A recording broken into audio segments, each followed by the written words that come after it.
Thank you. Thanks everybody for joining on a Sunday afternoon. I'm excited because it's finally nice and sunny here.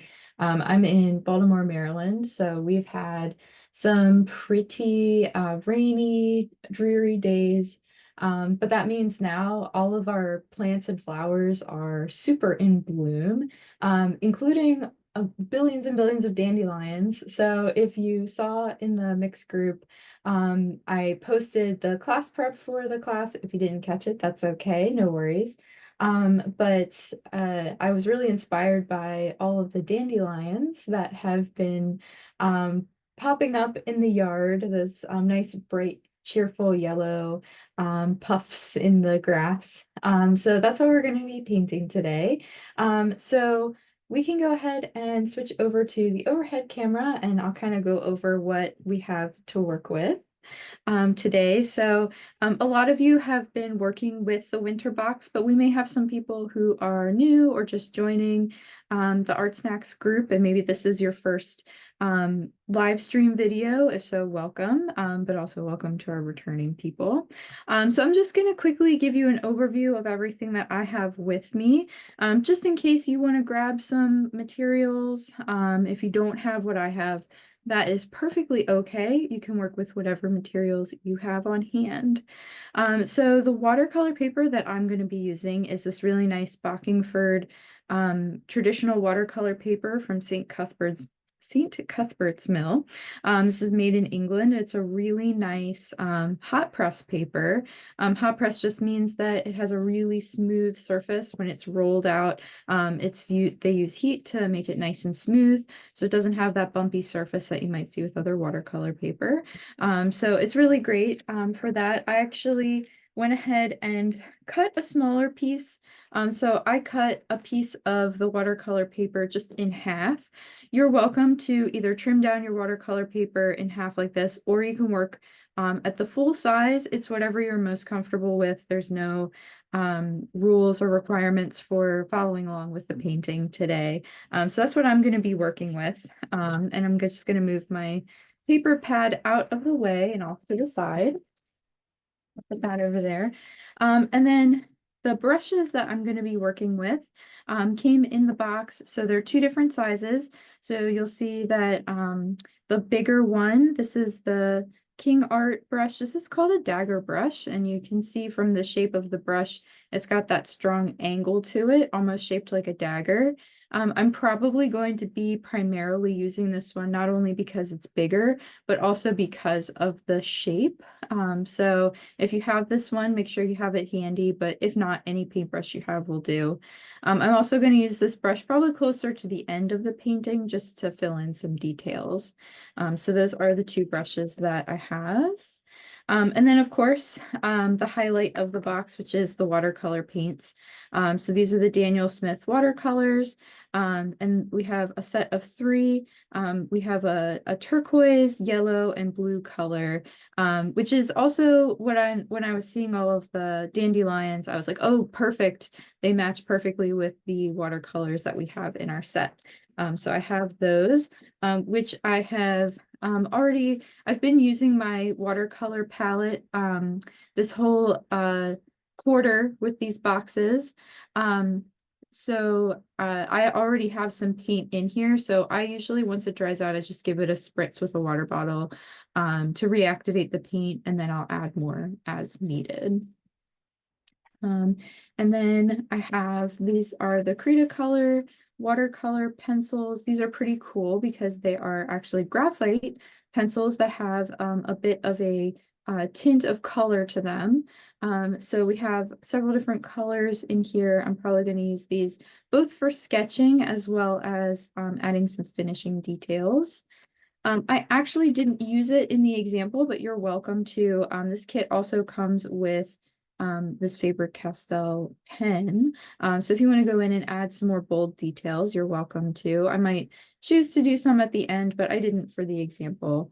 So I'm just going to set mine aside. And then the last two things I'll just point out that I have are two cups of water. I like to have two because one I can use to clean off my brush, and then one I can use to dilute my paint without getting any other contamination from other colors into my paint mixture. So I like to have two on hand for that. So I kind of will have those off to the side.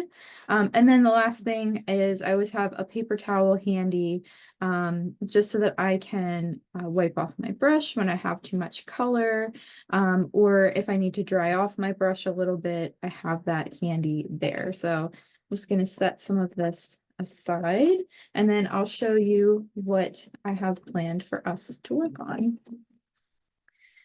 So again, I mentioned I was very inspired by all of the dandelions, and if you remember, the theme of our box is cozy bookshop. So I came across this really lovely photograph online website I like to use called Pexels. It has royalty-free images. So that means if you're looking for inspirational images that you want to practice drawing from, they are fair use. So you can use them without concern of copyright. So that I think that's really nice. And I loved that it had the book in there as well. So this is available on Mix if you need to grab the image as a reference. You can pull it from there. I will try to keep it in the camera, but I'm going to be focusing on our painting, so I may not have it in frame the whole time.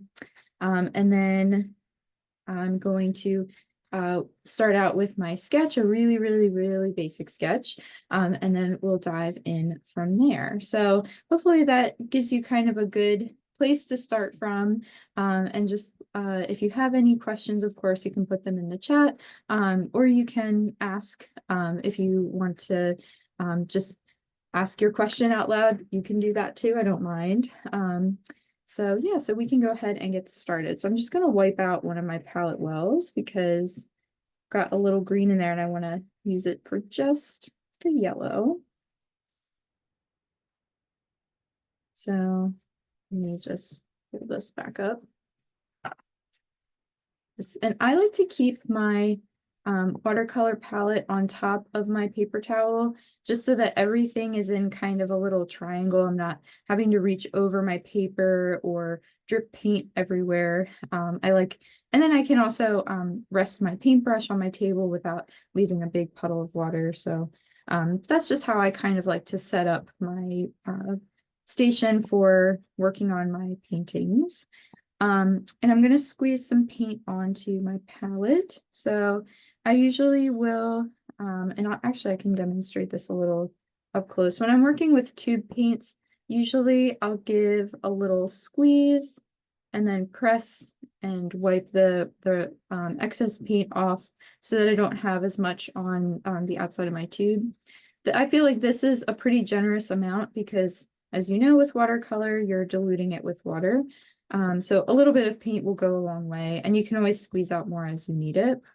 And if you squeeze out too much, as you can see from my palette here, you can reactivate your watercolor after it's dried, so not a big deal. But I try not to use too much paint when I am squeezing it onto my palette. I already have a nice blob of the turquoise, and I might add a little more of the blue. And then I have a palette in between for mixing. Okay. So now I've got my paint ready, and then I'm going to grab one of these pencils. I am going to use the green. These colors are very subtle, so if you're having kind of a hard time discerning between the colors, it also will tell you the color right on the pencil, which I think is really nice. And just a note about these, they are water soluble. So if you haven't had a chance to try these out yet, or if you are thinking about trying out pencils like these, just know that they will activate with water. So I'm just using them for a really light sketch underneath. So I'm not concerned about preserving my line work or sketch in any capacity. But if you were trying to do a more detailed sketch, just know that when you paint on top of it, it's going to start to dissolve your drawing. So a trick that you might want to try if you're looking at a reference photo and you want to draw on your paper, I'm just going to kind of eyeball it because, well, I've been drawing for a long time, so I feel like I kind of have a good sense of the positioning of things. But truthfully, it doesn't matter if it's 100% accurate to your drawing, unless you are really, really trying to get super realistic. It's not important that everything is perfectly in the exact place that it is in your reference photo. But if you want to try to work on the proportions or the spacing or placement of things, you can absolutely just kind of measure out where everything is. So again, I'm just going to kind of eyeball it, but if you have a ruler and you measure, you want to split this into thirds. So I'm not going to go in and perfectly measure everything, but you could roughly break this up. You could either measure or roughly break it up into three sections like that. You just eyeball it, and it might not be perfect, but you can give yourself guidelines. So if you want to draw just across like that, and then do the same thing going the other way. So let's just kind of eyeball it into thirds. And you can use a ruler to have a straight line. I'm just kind of lightly laying it out. But what I've done now is created a grid. So then you can create a similar grid. So you could roughly divide into thirds using really light lines. Again, measuring helps if you're concerned with precision, but if you're not, then you can just kind of lay in your line work like I did. And then what you can do is kind of just look at it section by section.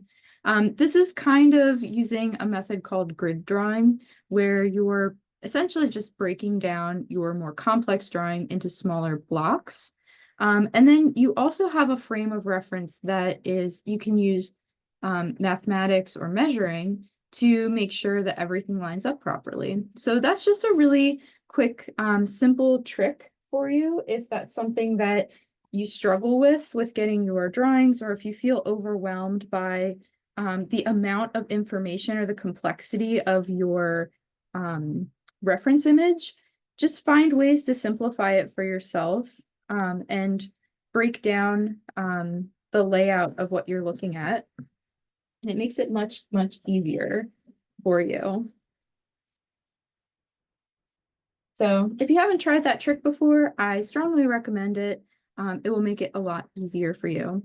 But as I mentioned in the mix post, don't worry about doing a lot of detail in the drawing, because we're going to let the watercolor do the work for this illustration. So I am just going to very lightly, you might not even be able to see some of my sketch lines here, but I'm very, very lightly going to just lay out the overall shape. And if you end up going off the sides, that's okay. Not a big deal. Again, it's not important to have a perfectly exact copy or replica of your reference image. You just have it as something that's kind of giving you a framework or guideline of something to work with when you're doing your sketch. And if you're maybe not somebody who draws often, or if you're maybe newer to creating art and you have kind of a hard time coming up with ideas, using reference images is a really great way to get some inspiration and some practice with looking at, different things that maybe give you some inspiration and start to generate ideas. But just make sure that they're images that aren't necessarily copyrighted. So just searching for stock images or copyright-free images is a good way to go.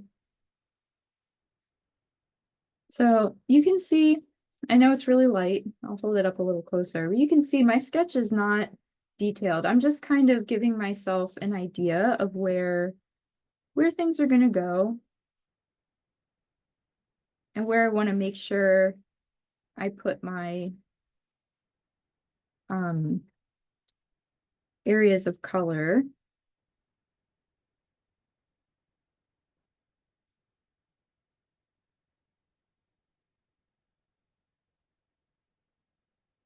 So simple as that. Again, it didn't take me very long, not worried too much about getting things perfectly accurate or very detailed. It's really just kind of making sure I have a general idea of where things are going to go.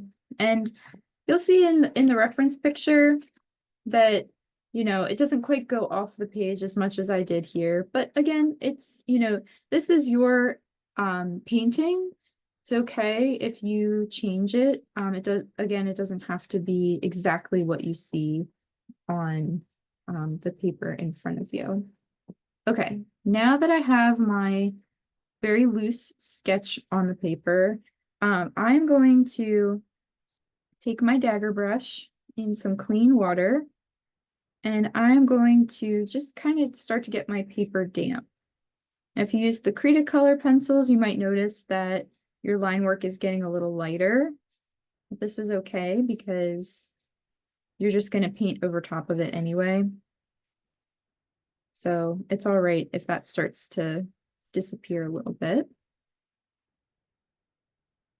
And the reason why I'm getting my paper wet first with just plain water is I'm going to be starting with a technique called wet and wet painting. Now, some of you have heard me talk about wet and wet painting before, but just in case you are not familiar with what wet and wet painting is, that is when you have already pre-dampened paper. So the fibers of your paper are already soaking up water and starting to soften. And then you go in with your paintbrush that has the wet paint mixture in it, and then you add your wet paint mixture into the wet areas of the paper. What's going to happen is the colors are going to be more diffused, they're going to look softer, and they're going to spread across your paper more easily. So I'm starting with that because I'm going to be covering a pretty big area. I'm going to be starting with this grassy area first. So I want that to spread out and really cover the paper.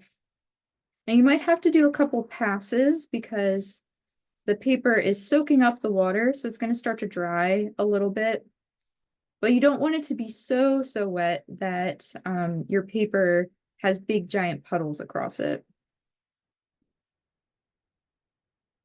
Okay, and your paper is going to curl a little bit. That's okay. You can just kind of gently press it down a little.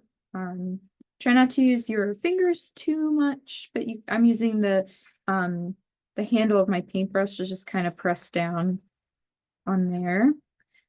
All right, so now that my paper is wet, I'm going to take a little water and grab some of my yellow and put that over in one of the wells over here. And I'm going to grab some of the blue. And I'm going to create a nice kind of spring green mixture here. You could also just squeeze yellow and blue into the well and mix them from there. You would create more paint that way. So you have more to work with. There's more than one way to do it. And then I'm just going to kind of take this flat side of my brush and start to lay in some grass-like texture. And you'll see how the color is starting to spread. That's because I'm using that wet and wet technique. And so I'm using the angle of the brush like this to create sort of a sense like I'm following the texture of the directions of the blades of grass. And it's all right if it blends out a little bit because you can do several layers like this. But I wanted it to be more diffused because I'm trying to get it to cover more surface area and also be a little bit lighter. because I want to add layers. And one of the tricks with working in watercolor is one, you typically will be working in layers of color, but also you want to try to work light to dark. That's generally the opposite rule of when you're working with applying color and value to a painting or drawing. But with watercolor, it's different because the light or the white of the paper controls the lightness of your paints because they're transparent. So you want to kind of avoid going too dark too fast because it can be difficult to recover your lighter values when you go too dark. And typically you'll work the opposite way with other materials because you have the ability to lighten your colors back up if you go too dark. So, for example, if you're working with acrylic paint, you can mix in white paint or add white highlights because the paint will sit on top of itself in layers. But with watercolor, it does sit on top of itself in layers, but you lose the lightness of the paper once you go really dark. So it's just harder to go in because you can't work with opaque layers the same way. Now you could go in with highlights or gouache or another paint, but then you're starting to mix media. So if you want it to just be watercolor, then it's a good idea to work like light to dark. So that's just the reasoning behind it. For me, I think it helps when I get the explanation of things because if I don't kind of know the reason behind why I do something, then it doesn't really make as much sense to me. So I think it helps to know the reason behind working in a particular way with a certain material. So you notice that I am leaving out some areas where my dandelions are going to go because I am saving that for when I go in with my yellow color so that it has that nice bright saturated yellow like a dandelion would have.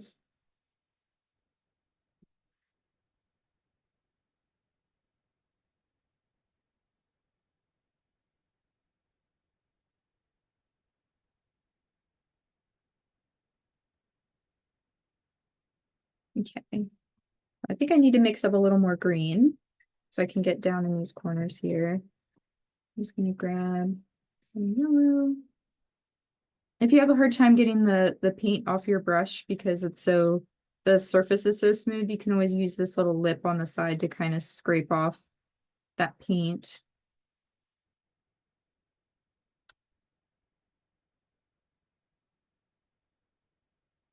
And just try to keep your ratio of yellow to blue the same as your first mixture to match.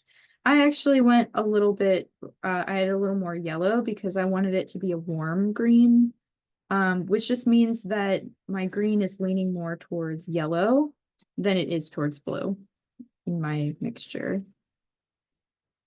All right, so I'm cleaning off my brush first because I want to go back in and moisten my paper again because at this point it's started to dry out a little. So I'm just going to take more of my clean water and go over the areas that I'm going to add green. You could avoid going over the yellow, the designated yellow spots, but I wouldn't worry about it too much because it's okay if your shapes are kind of organic and not super planned out ahead of time. That's why I mentioned the watercolor is going to do a lot of the work for this painting because I'm kind of going for a really loose, washy kind of final result where I don't want it to be really structured or detailed.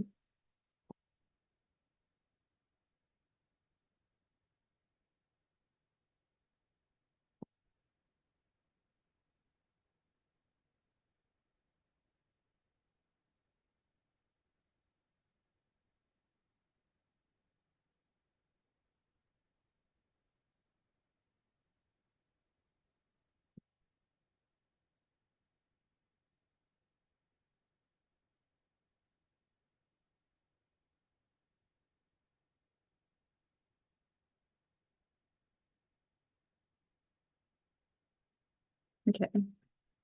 So you can see we have our first layer on, and it's already kind of starting to have that sort of dreamy effect of the wet and wet watercolor painting.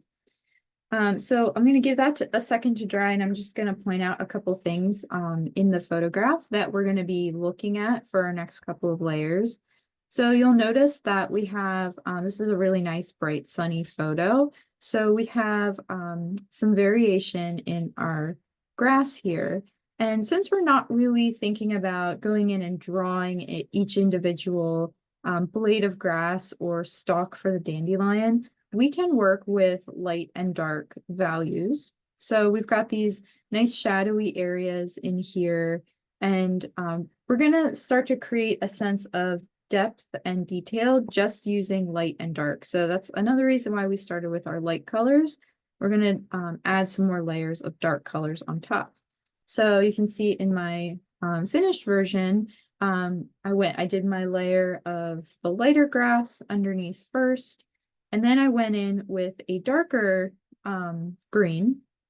This is using more blue and a little bit of the turquoise mixed with yellow to create those areas of shadows. You'll see that I really just kind of let the watercolor go where it wanted to go, allowed it to kind of have a mind of its own, which I think is important when working with watercolor, just embracing that you won't always have control over what it does is really helpful. So I went in and made a little bit of a darker green that I used with some blue. And then I added an even darker mix with the blue and turquoise for my final darkest shadow. So I'm going to set that aside. And then I did more of the wet and wet for this second layer as well. So we're going to do our next pass. Actually, maybe before we add in our shadows, before we go too dark, let's add in our yellow for the dandelions. So I'll show you the technique I used for those. So I took some pure yellow here, and again, I used this flat edge of my brush. And you'll notice that dandelions have that kind of almost like firework shape to them. So I use the shape of the brush and just kind of, I'm tapping the flat edge and rotating around. Not too worried about if there are some areas that aren't filled in. And if it splashes a little bit, that's okay too. Because again, I kind of want that really loose effect of the watercolor. So you can see how it looks like there's a lot of detail, but really just very simply tapping in the shape. I'm going to push my camera down just a little bit so you can see these a little more up close as I work on them.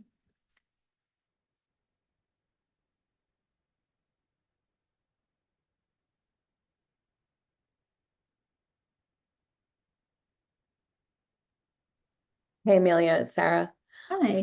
Um, I wasn't planning on giving you a time update, but I just wanted to comment that I love this technique for making these Oh, flowers. thanks. Um, I feel like when you look at a dandelion, you're like, oh my gosh, where do I start? And Mhm.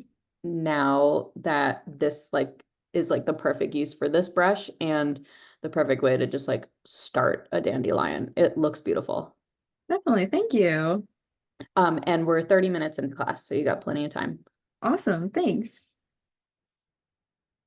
Yeah, I really did learn from Bob Ross about the way that he paints. Just it looks really detailed, but he's just kind of using either the side of his brush or just tapping in color.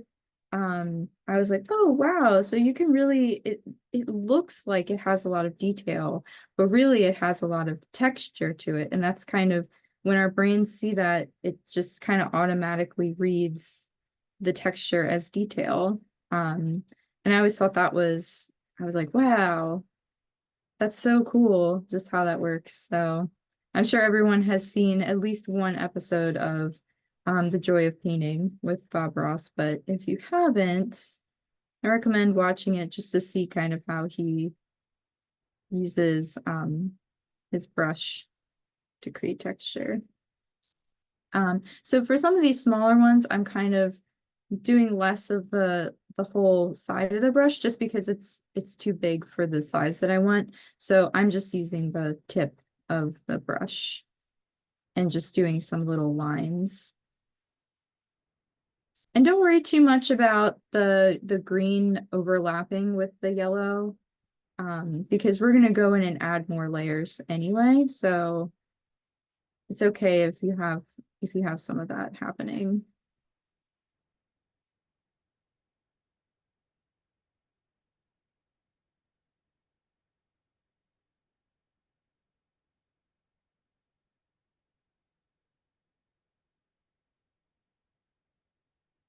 Another thing to keep in mind with watercolor that I think is helpful to know is that the more paint and less water you have, the more intense the color is going to be because you have more pigment, which I think makes sense. You know, you think about how the water is diluting the color. So the more diluted it is, the more those little granules of pigment are being spread across the surface area and suspended in the water, you know, so it makes sense. So if you want something to have more bold, intense color, just add a little more paint and a little less water. And it takes time to kind of get the ratio exactly where you want it. But that's definitely a helpful trick that if you want that effect with your colors, just to make sure that you switch up the amount of water that you use for the different colors that you want.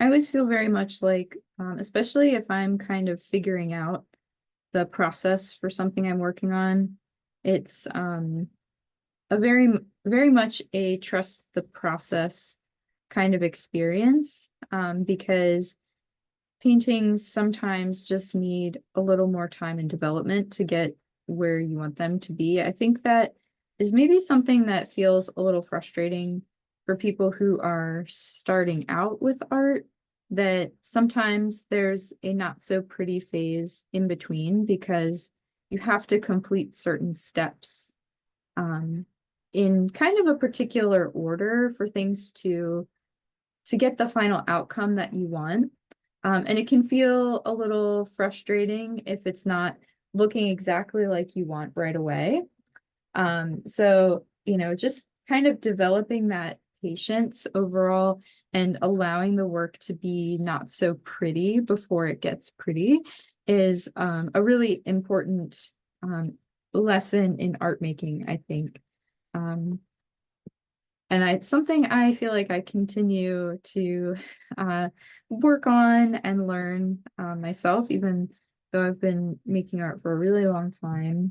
Um, it's just one of those things where it doesn't hurt to just remember to have patience and allow the art to emerge and develop as you are working on it. Okay, so while my dandelions are drying, I'm gonna come back to this grass. So we talked about how we are going to add in more layers of value. So this time I'm going to go back into my green. I'm going to add a little more blue to it to make it darker.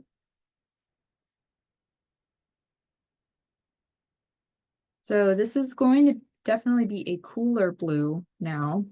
I'm sorry, a cooler green, now that we've added more blue to it. So I have my darker green mixture. And again, like I mentioned before, I want to just give it a little bit of moisture. So I'm going to go back over. I'm going to try not to hit my dandelions because they're still wet and drying. So I'm just gonna kind of fill in a little bit around them. Just do your best. If you accidentally bump one of them and the yellow paint starts to spread a little bit, it's all right. And you can work in small sections too, if that's easier. But just getting my paper damp here. We'll start with this corner. I'm going to take my darker green. This time I'm just kind of using the point of the brush, and I'm just layering in some brush strokes that are kind of like grass shaped.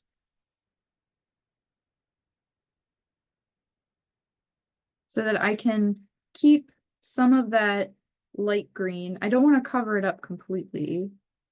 I just want it to kind of blend out a little bit. I'm not looking for anything really defined just yet. I want to save all the definition for the end when I'm going in and adding my details. Because what I'm kind of doing right now is setting up a base underneath. And this is, I think, when you look at watercolor paintings that have a lot of layers to them, this is, I think, something that makes them look so intricate, is that you've got these layers of color underneath that are doing all kinds of different things, but it's not too focused on a lot of little details the whole way around, or the whole time that you're working on the painting.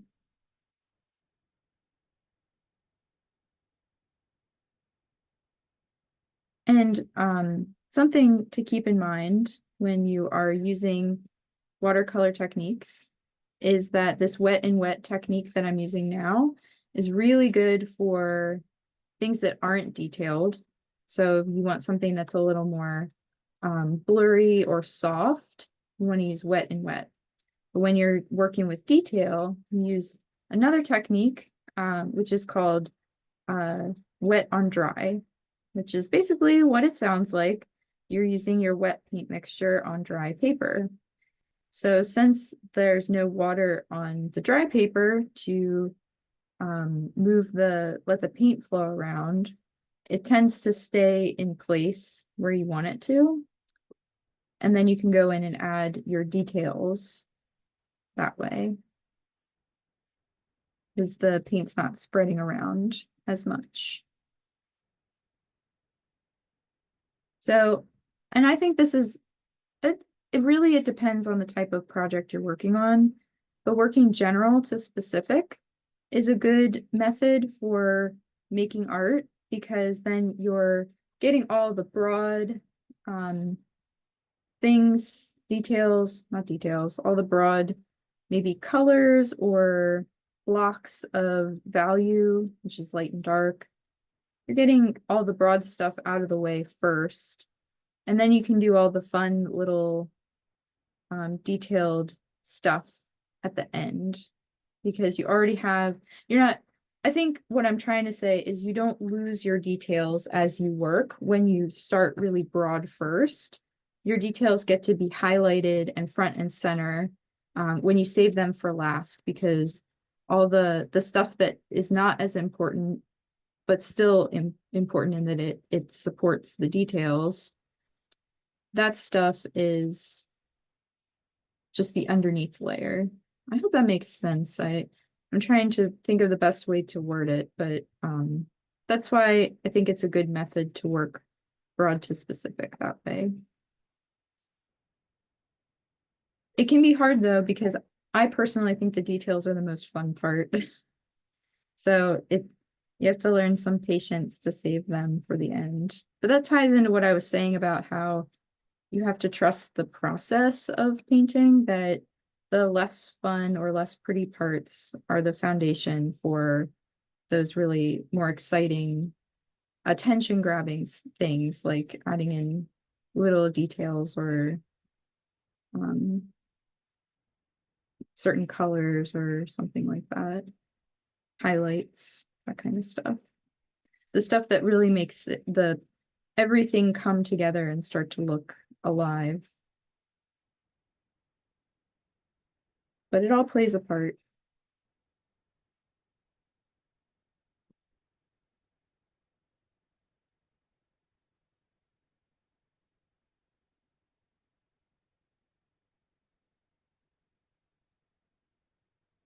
Okay.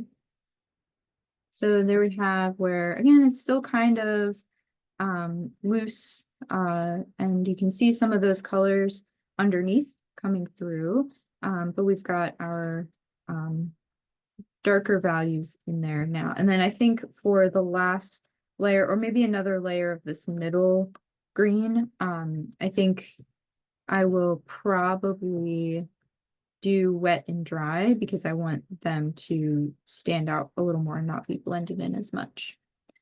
So while that part is drying a little bit, I'm gonna add in the example, you'll see there are some shadows here. Now in the photo, they're more of a gray color, but since we're working with a limited palette, I'm gonna be using blue. So I'm just gonna use a pure blue shade for that, but you'll notice that the blue is really intense. I don't want it to be quite so bright blue. So I really made a very diluted mixture in my example. So I'm going to do that again. So I'm just going to really water down this blue so that it's very light.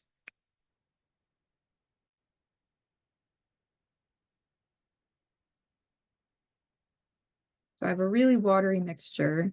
Now you can continue using your dagger brush here if you want to, or you can switch to your round brush, which is a detail brush. I'm going to switch to it just so you can see, since you've seen me use the dagger brush for some detailed areas in the flowers. So I'm just going to switch over to this brush so that you can see that one in action too. So whenever I switch to a new brush that's totally dry, I usually will get it wet first, just so that it's already pre-moistened to start to absorb the paint. And that it soaks into the brush more evenly.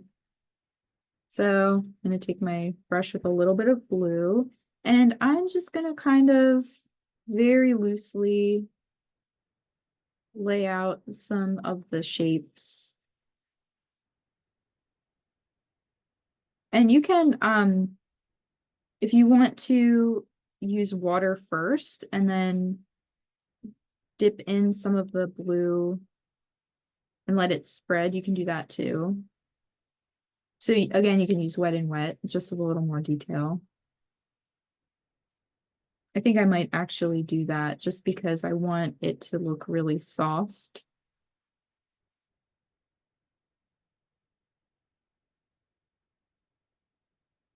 I know it's a little hard to see on the screen, but right now I'm just using clear water.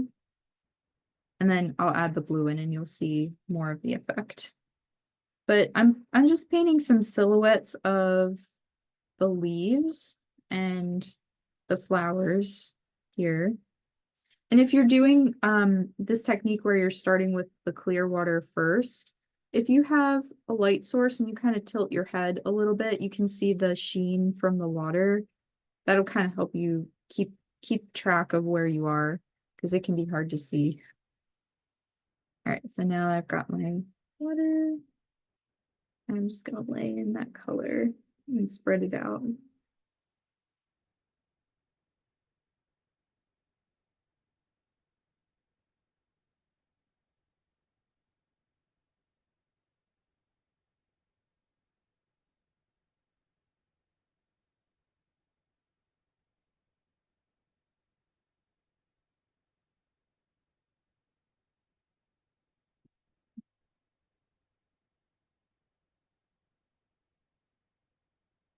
I'm just using my brush to kind of blend a little bit. So I'm wiping off the excess color and then grabbing some of my clean water and just softly blending that out.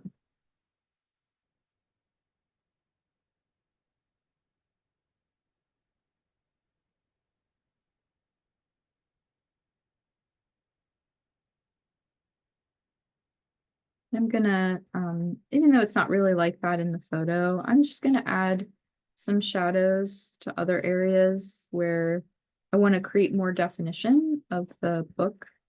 So I added some over on the side where the pages are.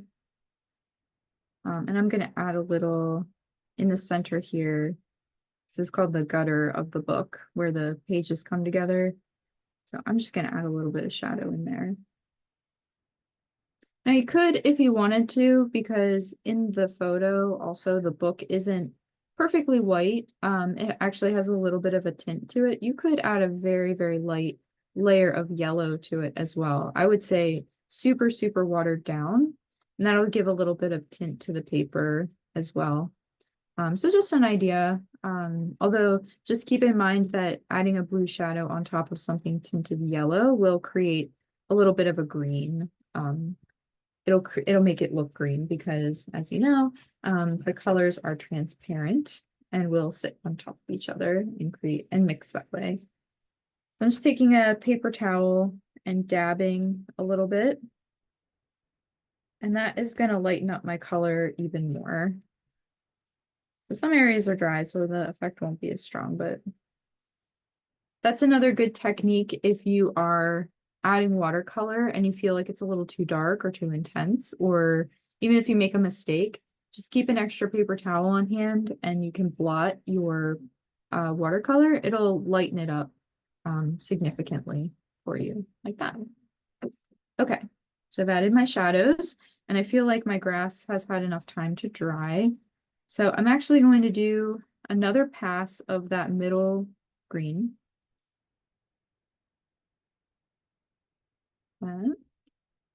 Because I want to now create some more defined shadows.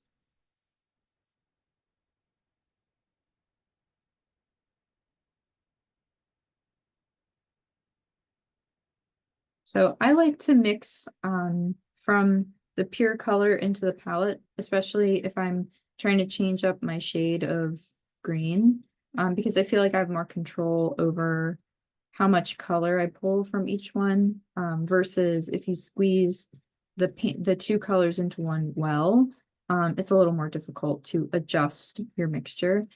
So just something to keep in mind depending on what it is that you're mixing or your goals for the colors that you're creating. So now what I'm going to do and what I recommend that you do for something that's complex like this is try to just block out where you see the biggest areas of shadow.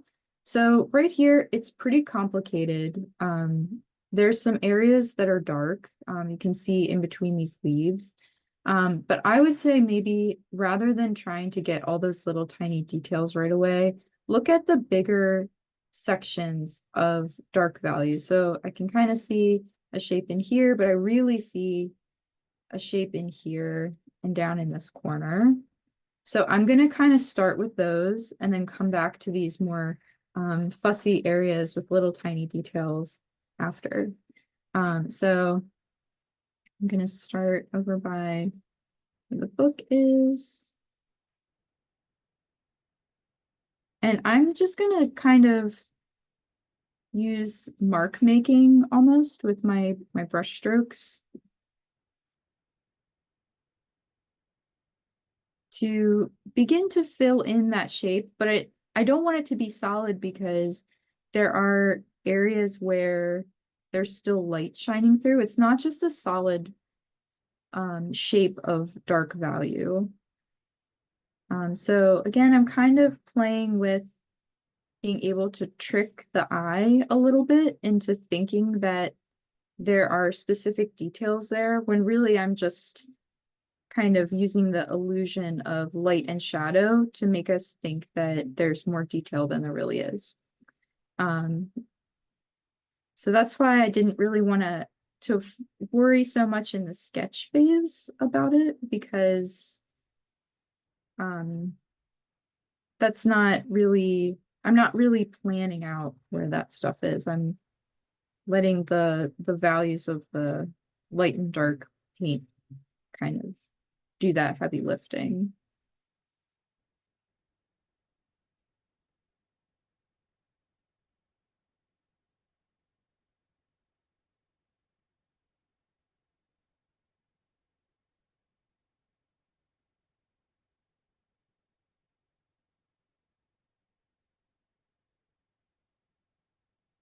I found that with drawing also, that I used to really be caught up in trying to get all the little tiny details.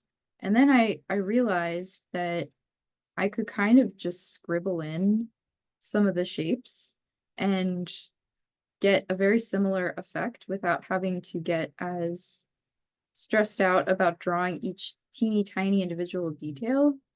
And that was really eye-opening for me, and changed how I work on things because I'm trying to get looser in how I do my drawings. I don't want them to be so stiff and um, tightly drawn.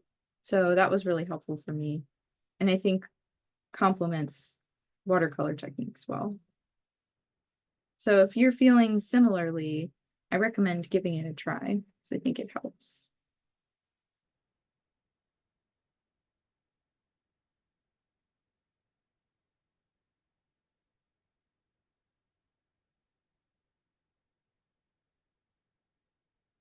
I think also something to keep in mind if you're doing similarly where you're just kind of loosely sketching in the marks, the brush strokes to create the shadows is to just keep in mind the direction of the shadows and marks as you're filling them in and try to keep that consistent with the direction of the details so that it still fits in with what you're looking at and it kind of gives the eye a pathway to look at without being too overly complicated.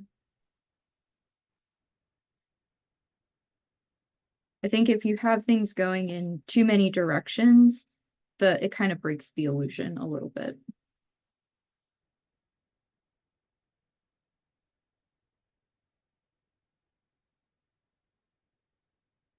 So hopefully you can already start to see how the depth is beginning to emerge just from using the shadows, the light and dark shadows alone.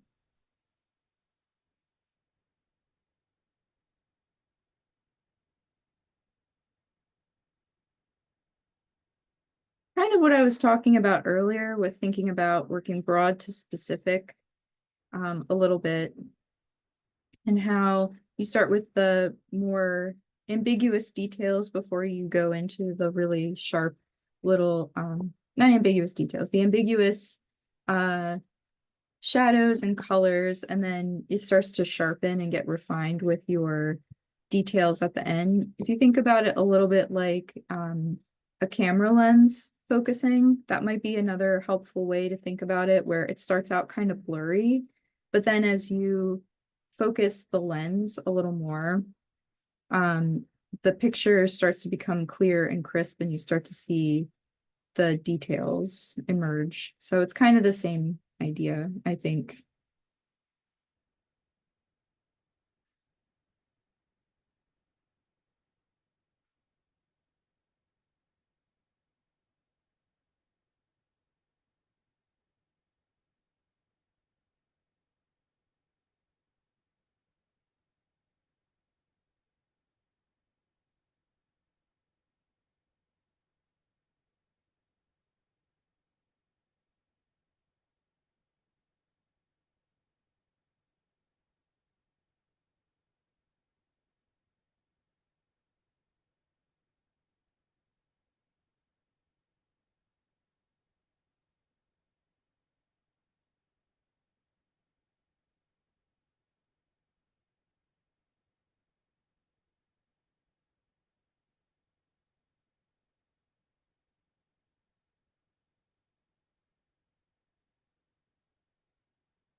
Now I'm getting into some of these brighter areas. So again, just gonna try to follow the path of where my darker shadows are, and then I'll go in and kind of add in a little more of the really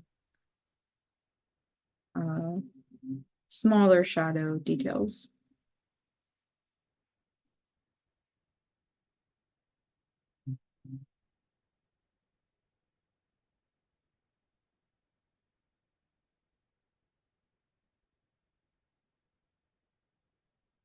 Okay, so how I'm going to handle that is I'm going to a little more water, and actually I might even, no, I think I'm still going to use this one. I'm just going to kind of add in some really small details here.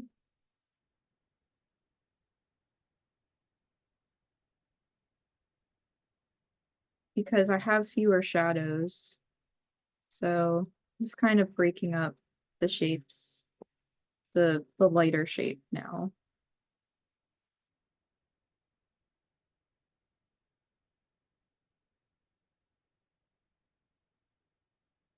You can draw in some of the stems too.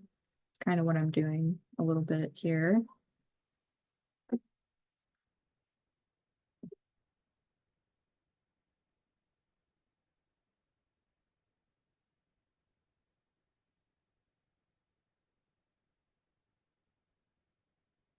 Like I mentioned earlier, I mean, typically when you're working from a reference, remember you're not a camera, you're an artist, so you don't have to get it exactly accurate to what you see. But as an artist, you also have the ability to take liberty with what you see and kind of make it your own thing.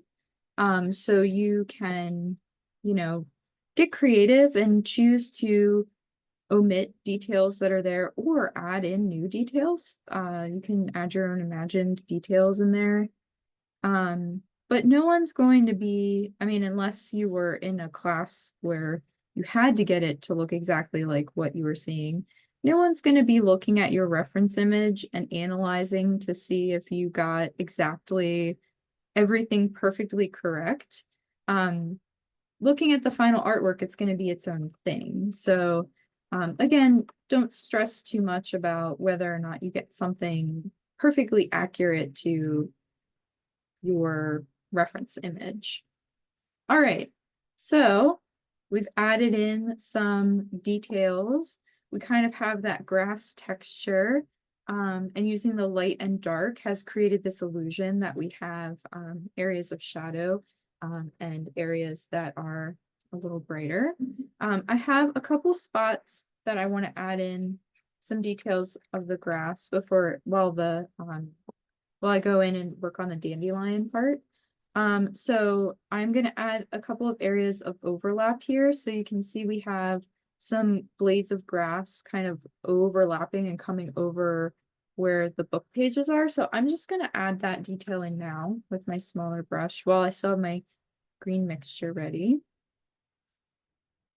And here's where I'm probably going to use a little more attention to detail than I did before with the grass. So I'm just kind of painting in those rough shapes.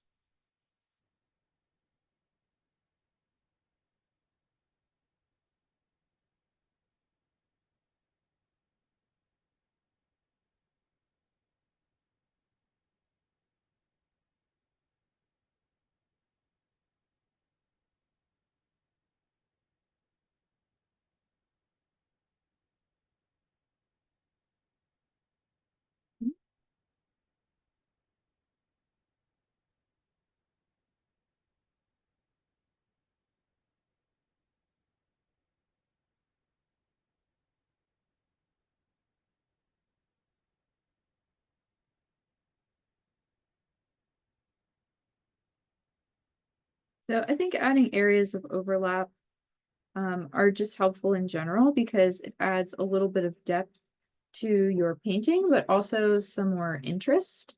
It makes things start to feel a little bit more interesting to look at. Stuff is feels more it feels more integrated and less like you have separate things all blocked out from each other. So it's a nice way to uh, enhance your composition in general. So if you feel like your piece is missing something, maybe try adding some overlapping areas and see if that helps to make a difference. And if you want to add more that are not in the photo, by all means, you can do that. Okay. So I am now going to add in some detail to my dandelions.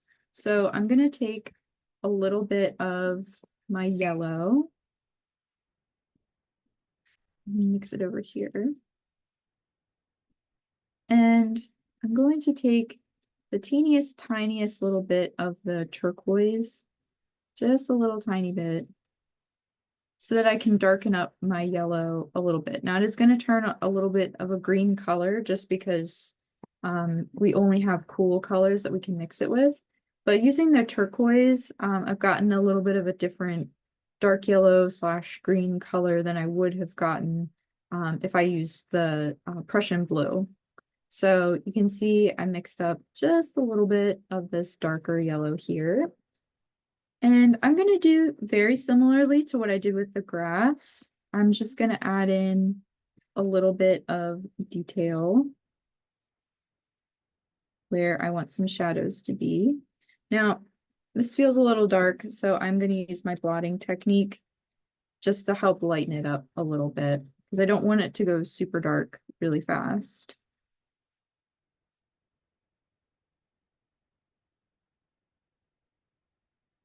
I could also water it down a little bit. That's another option. Yeah, add a little more water to it and just dilute it a little more.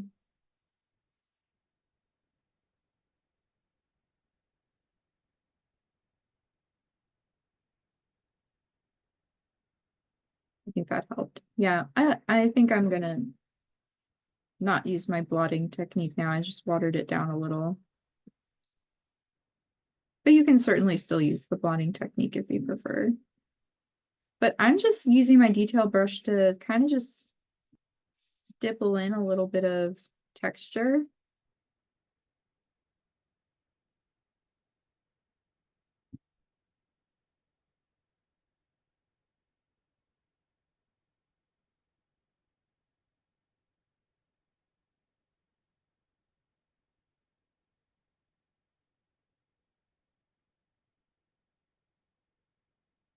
Oh, and I also wanted to mention that remember that there's something called a drying shift with watercolor. So that just means that your watercolor is always going to dry a little bit lighter than when you first put it on. Um, so just keep that in mind that, uh, sometimes it looks really, really dark at first, but it is going to dry a little bit lighter. So don't panic if your colors seem like they're a little too dark at first. You can either use the blotting technique or just let it dry a little bit, and then that will have an effect of lightening it as well.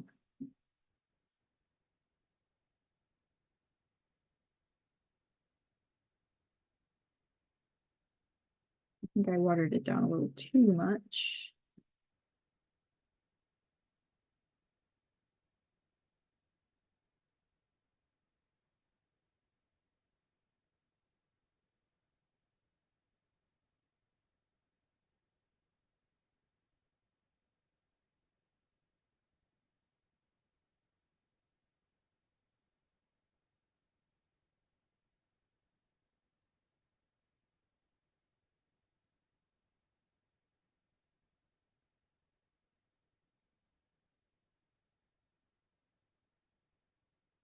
So if you joined in or caught the replay of the last um, live stream that I did where I was painting that lemon, this is kind of a similar idea where I'm just kind of stippling in those shadows to create a sense of light and depth in the painting.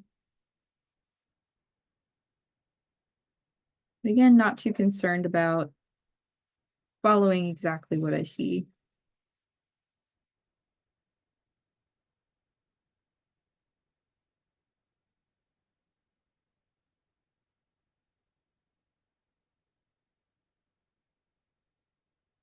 Okay.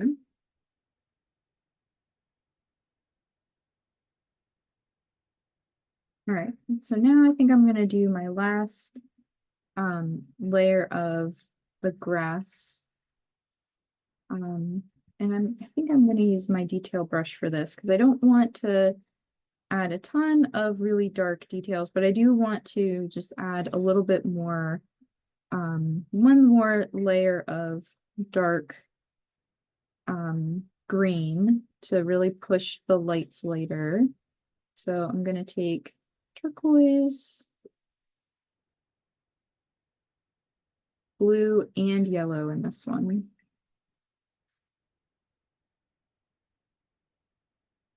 You get a really nice dark green.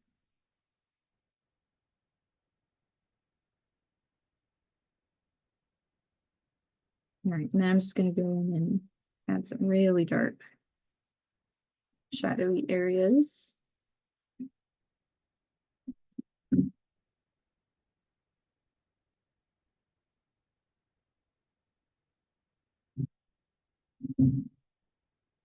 I'm thinking about for where the darkest areas are, that's where the least amount of light is hitting the different objects. So when I'm thinking about where I want my really dark green to go, I'm thinking about those little spots where maybe air objects are touching.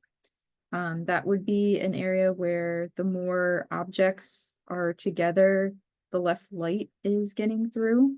So that is creating the deepest shadow areas.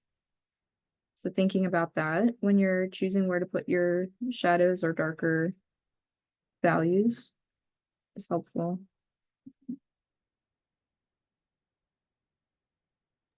Hey, Amelia, jumping in here. Sure. Have about 20 minutes left. Okay. And we have a comment in the chat here. This has been a nice way to practice with the dagger. That's the Oh, brush shape I have the good. least amount of experience and control with. Oh, great. I'm so glad that it's helpful. Yeah, it's definitely a uniquely shaped brush. And it can be kind of hard to figure out, what to do with it. So it's been fun to experiment with the different ways you can create marks and brush strokes with it, I think.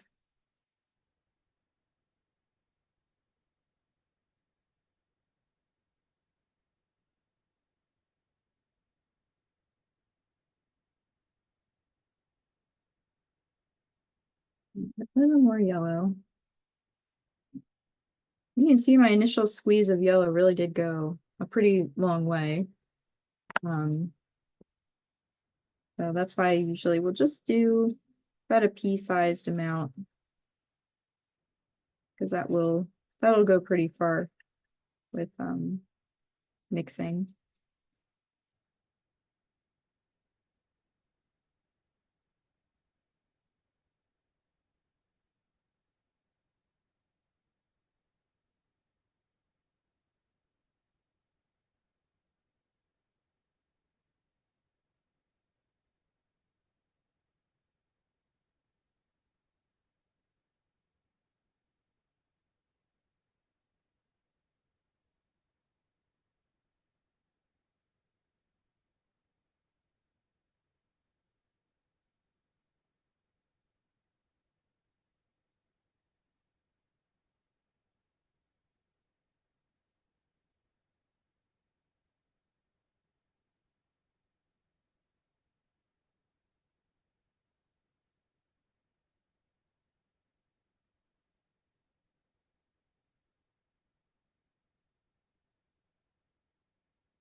And if you want, you can kind of go in and start to define some of the edges of your dandelions a little bit with the shadow area. I'm doing that just a little in some of the areas that have darker shadows.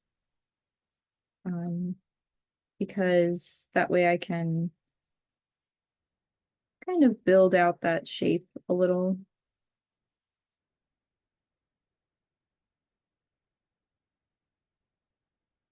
And that's why I was saying, don't worry too much about if the green and yellow overlapped, because you're just going to go over and define it more later. So you might even cover up some of some of those spots that blended together.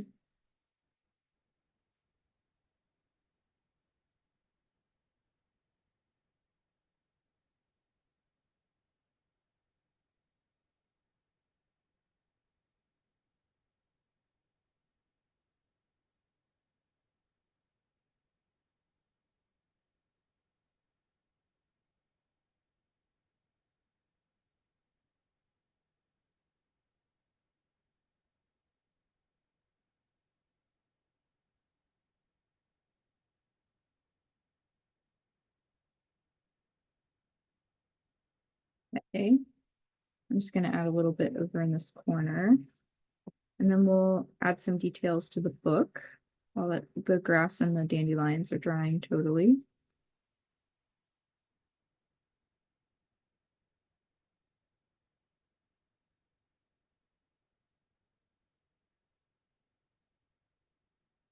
Okay, so now you can see, especially from a distance too, the just the variation of value in the colors is creating a sense of depth without having to, like I was saying, really try to capture all of the super fine details that are in here, because we're creating the illusion of that through light and dark. We're able to trick somebody's eye.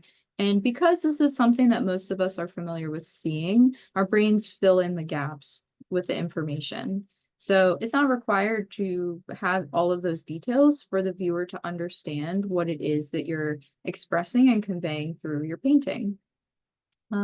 So I am going to now go in and add some details, because you see we have some text in the book. And I'm actually going to do that using our pencils. So you can use really any color that you would like. I think I used green in my example, but I might actually switch over to using brown, just to balance in a little more of the warm colors. So I'm just going to tilt it. Now be careful, because you're going to have some areas that are still wet. So just be mindful as you are putting your hand around your paper that you don't accidentally rest your wrist in one of your puddles of still wet paint. I've definitely done that before. It's not the end of the world, but it will cause it to dry a little more unevenly, because you've essentially used the blotting technique, but with your hand instead of the paper towel.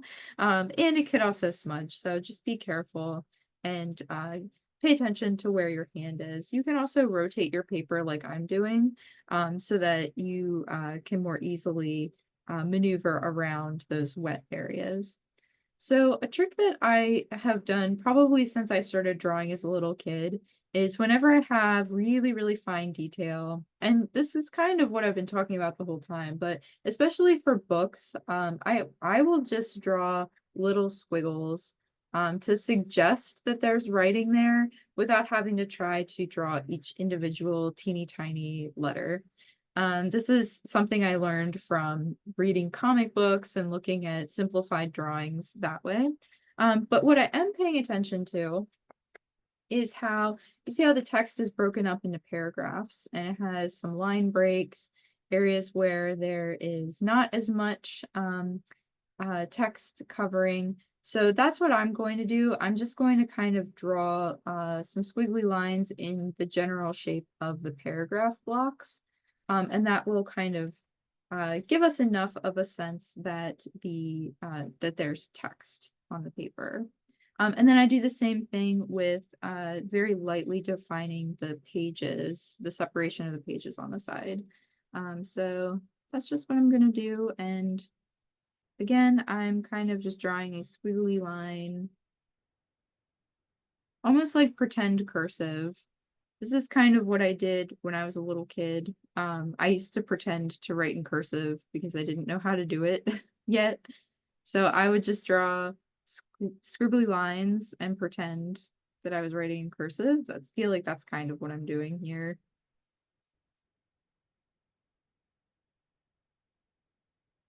But the trick is to just kind of keep the lines as straight as you can.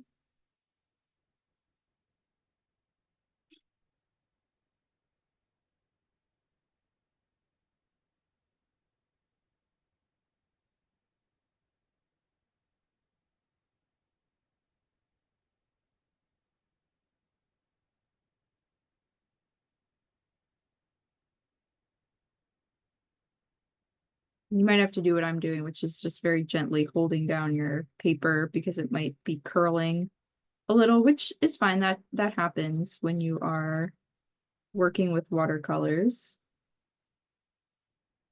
But I would recommend maybe not pressing your whole hand flat because the heat and moisture from your hands will start to reactivate your watercolor paint.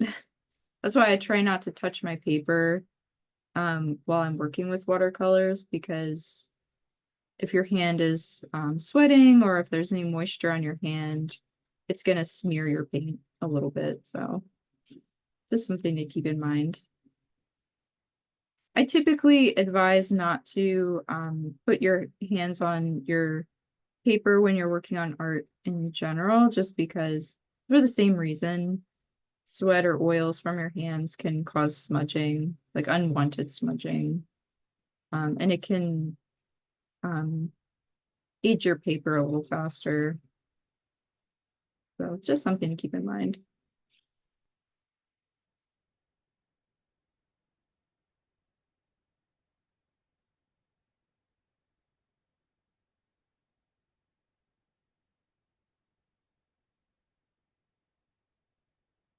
I'm also trying to I haven't really done it with as many, but trying to curve the line like in towards the gutter of the book, because that follows the form of the pages, because they're kind of like curving in like that.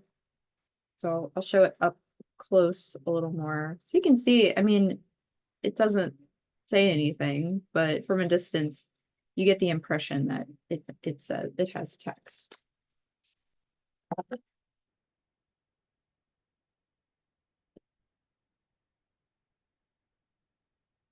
Then just do the same thing on the other side.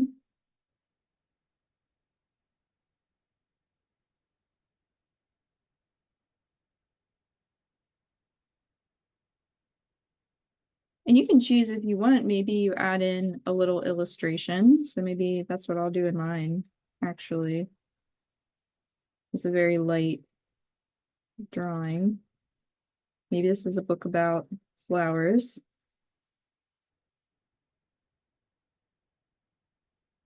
I'm just going to loosely sketch some dandelions. So maybe it's a book about dandelions.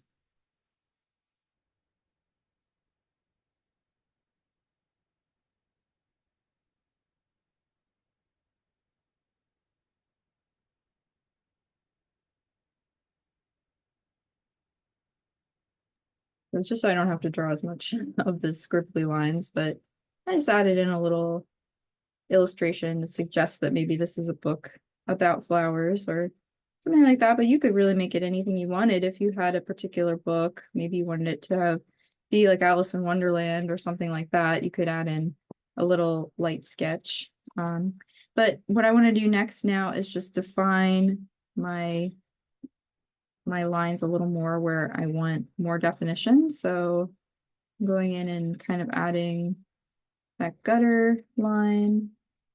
And then I want to define where there's the pages.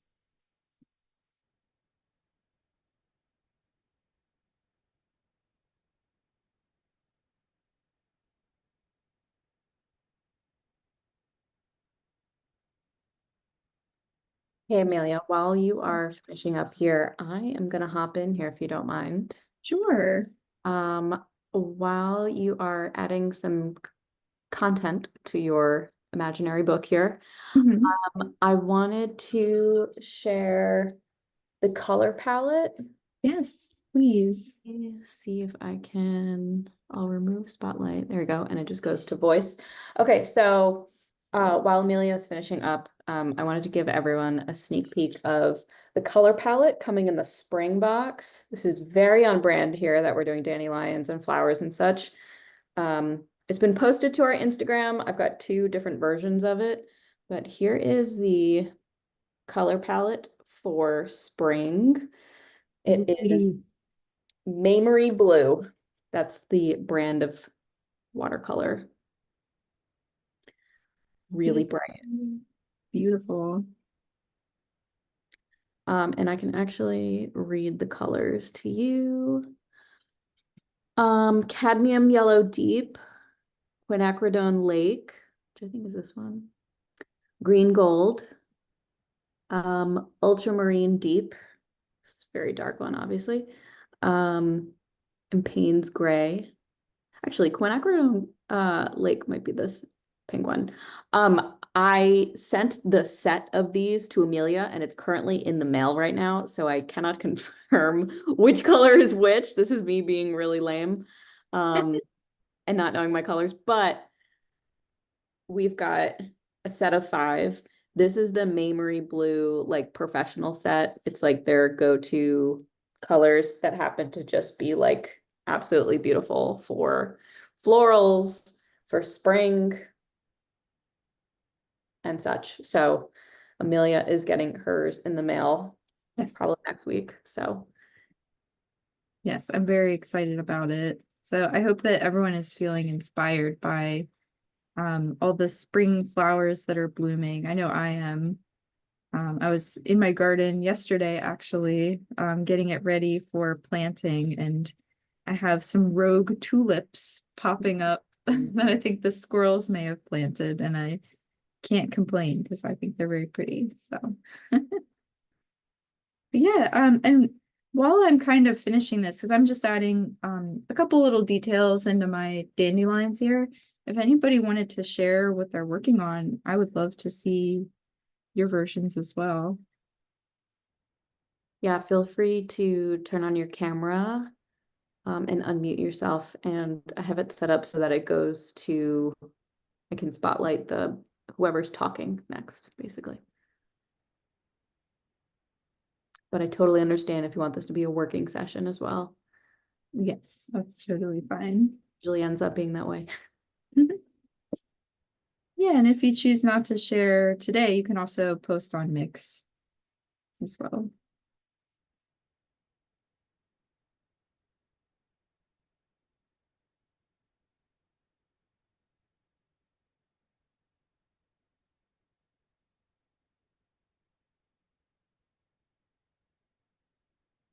I'm actually very happy with how this version turned out versus the one I did yesterday.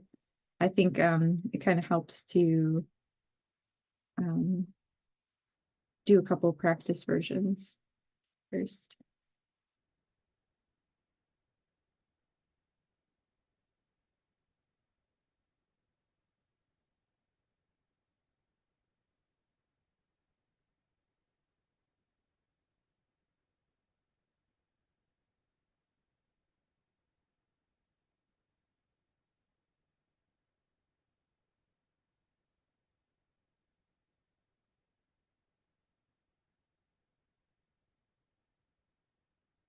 All right, well, I'm almost finished with this. Like I said, I'm just adding in a couple details to my dandelions here. Um, so yeah, I'm just gonna keep drawing these, and then hopefully this was useful. You learned some fun things, and you can continue to use some of the awesome things that came in the box. I know I'll continue using this dagger brush and experimenting with ways that I can play with brush strokes, and maybe I think It will also be fun once you get the spring box, to also keep using the dagger brush because it can create some really nice petals. You can create blades of grass and petals and all kinds of organic shapes with it. So I think that will be fun. You can get some continued use out of that and play with some of the other fun things that are coming in the spring box. I'm pretty excited about myself. But yeah, so I just finished um my drawing and I'm excited to see what everybody else makes. Can you bring your piece closer to the camera so we can see the details on the dandelions? Sure. Let me push my camera down and move over a couple little things here. Yeah. So I just, again, just kind of scribbled some loose shapes to create some petals. But yeah, so that's the piece. I love it. I love that detail work in the dandelions. It's so simple and you make it look so easy, but Yeah. Yeah, X. that's the trick, I think. It's like it looks really complicated, but it's really simple technique. Awesome. All right. Well, Amelia, thanks for a great winter. We're out of hibernation now. Yay, thank you. Yeah, thanks to everybody who stuck around for the winter box, and I hope to see you all as we work with the spring box. That's going to be really fun. Yes. Awesome. All right. Well, this is being recorded, so be sure to look out for the playback if you want to watch it again next week. But in the meantime, thank you, Amelia, for your time, and thank you everyone for being here. Yeah, thanks everybody. Have a great rest of your weekend. All right. Bye. See ya.